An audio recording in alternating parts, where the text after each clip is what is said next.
Bonjour, les unes de la presse sont encore bien évidemment consacrées aux suites des attentats de Bruxelles, avec cette certitude aujourd'hui que c'est bien la même équipe qui a frappé à Paris. Une équipe protéiforme en recomposition permanente au gré des attaques ou des coups de filet. Écrit Libération, elle a sans doute été composée en Syrie. La même équipe et les mêmes questions qui reviennent. Que faire? Que faut-il changer?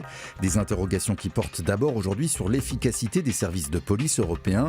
Le Parisien aujourd'hui en France évoque le bilan effarant de plus de 160 personnes tuées par ce réseau en 4 mois. Ils ont déjoué les services de douane, de renseignement, incapables de se coordonner efficacement, écrit encore le journal. Mais rien n'est simple, et encore moins en Belgique, si on en croit Le Monde, qui montre carte à l'appui comment la fragilité politico-administrative et la complexité de l'organisation des services de police belges ont permis la création d'un écosystème favorable au salafisme militant et au trafic en tout genre. Une actualité toutefois égayée par un sourire, ou plutôt deux, ceux du footballeur des Bleus, Blaise Matuidi, qui a interviewé pour l'équipe l'agent de sécurité qui a refoulé un kamikaze à l'entrée du Stade de France, évitant un carnage de plus. Il s'appelle Salim Tourabali et il raconte son aventure, comme tous les vrais héros, avec beaucoup de pudeur et d'émotion. De l'émotion aussi à la lecture du dossier de Paris Match sur la catastrophe aérienne de la Germanwings. C'était il y a tout juste un an.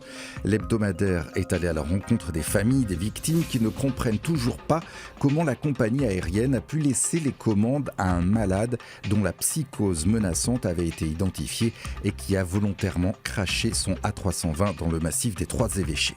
L'autre grand titre aujourd'hui concerne la loi travail présentée en Conseil des ministres. Il s'agit d'une version, vous le savez, très remanié, avec notamment plus de mesures pour favoriser les PME, comme le rappellent les Échos. Mais cela ne semble pas suffire, et loin de là, si l'on en croit ce sondage paru dans Le Parisien aujourd'hui en France, qui estime que 71% des Français sont contre la loi El Khomri, même s'ils sont une majorité à estimer que le gouvernement a eu raison de la remanier. Libération va plus loin dans le détail et montre les éternels clivages droite-gauche sur ces questions, notamment en ce qui concerne le temps de travail.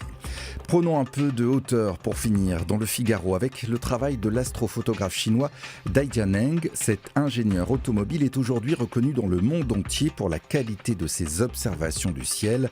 Comme quoi avoir la tête dans les nuages, ça peut parfois servir. C'est sur cette idée que l'on se quitte. Bonne lecture.